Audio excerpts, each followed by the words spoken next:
Undertale for PlayStation 4, part of a complete breakfast. Also coming to PlayStation Vita.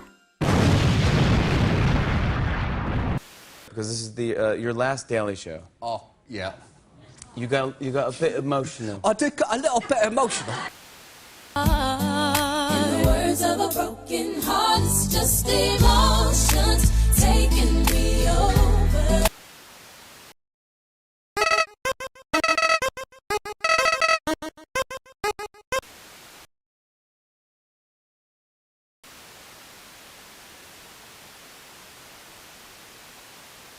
Undertale is a game made by a guy named Toby Fox.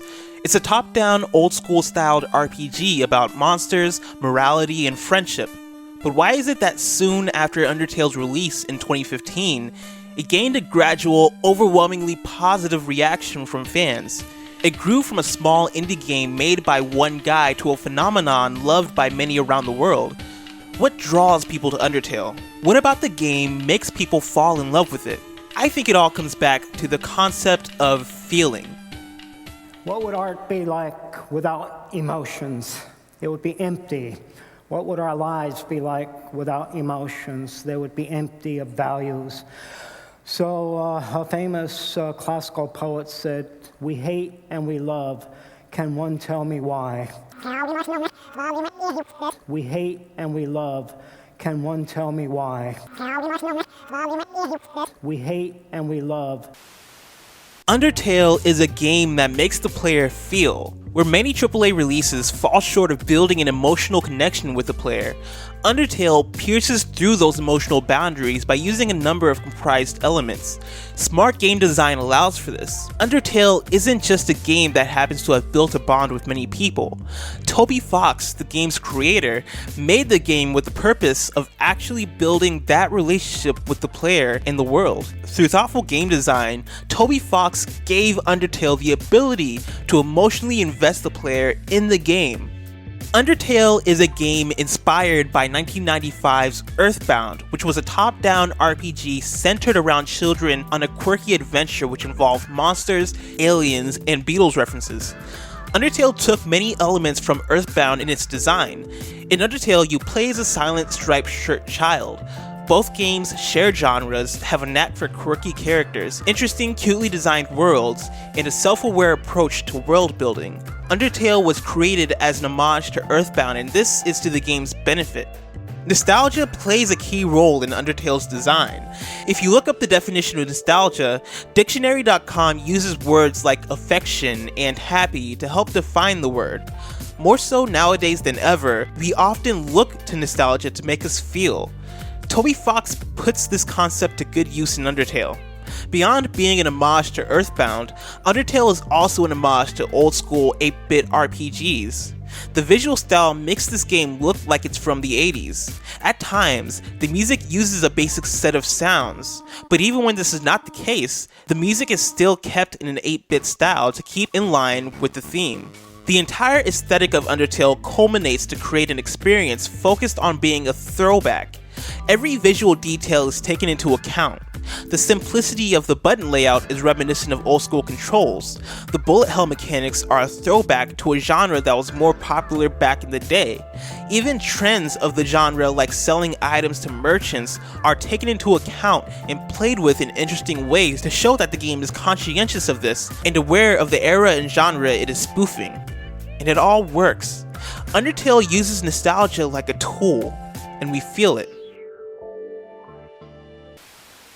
And we realized that unlike most video games that were out at the time, that Nathan Drake had to feel like a real flesh and blood guy who was flawed and could be scared and would flinch and would stumble. Nostalgia is only one way Undertale pushes the concept of feeling towards the player. Undertale has a personality that players identify with.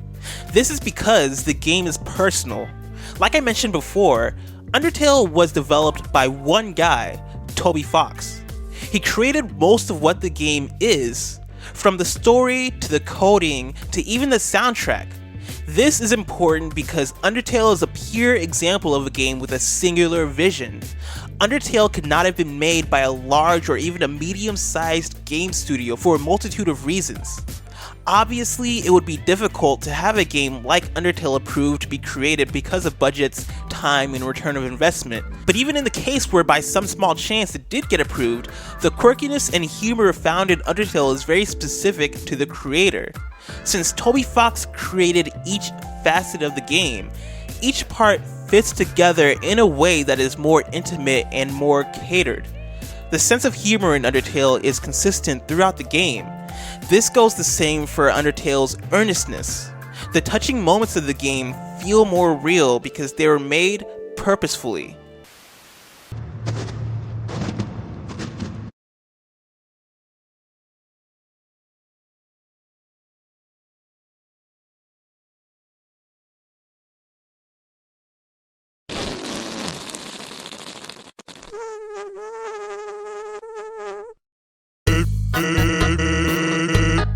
By the end of the game, Undertale has a cohesive and clear message, one that isn't muddled by too many cooks in the kitchen.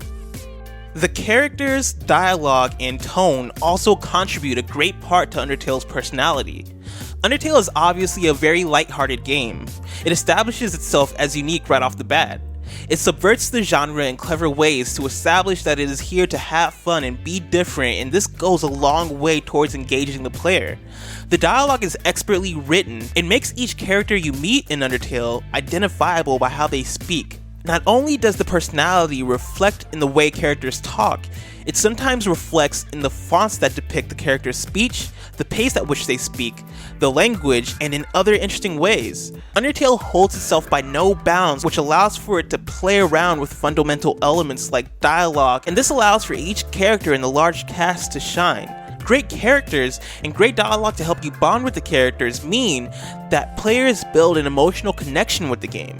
Undertale's biggest selling point is the idea that it is a friendly RPG where nobody has to die. It gives you choice during battle. You have the ability to kill your enemies or figure out a way to spare their lives.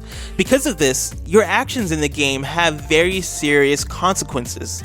This is another key to how Undertale makes the player feel. Characters, including enemies, have personality. In fact, your enemies often have more personality than the rest of the characters you encounter in the game. Giving the player choice in how they approach conflict and providing a consequences for their actions makes it so that the player has to consider their options carefully. Killing an enemy can come back to haunt you.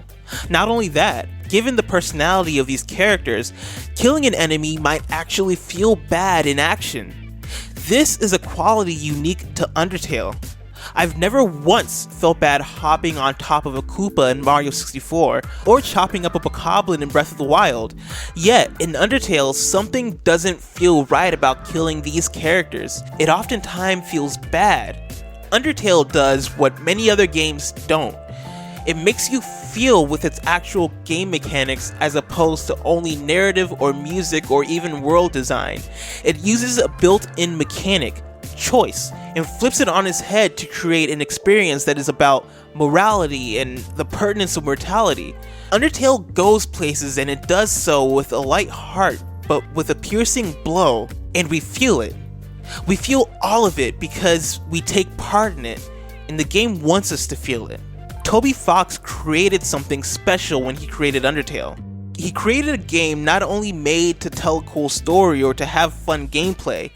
Undertale wasn't made as a graphical showpiece or a cash-in. Undertale was made to be an emotional experience that the player invests in. It is a nostalgia-driven game with personality, and it builds its relationship with the player only to use its mechanics to deliver blows to the heart. Undertale is a special experience that I found myself in love with because it made me feel.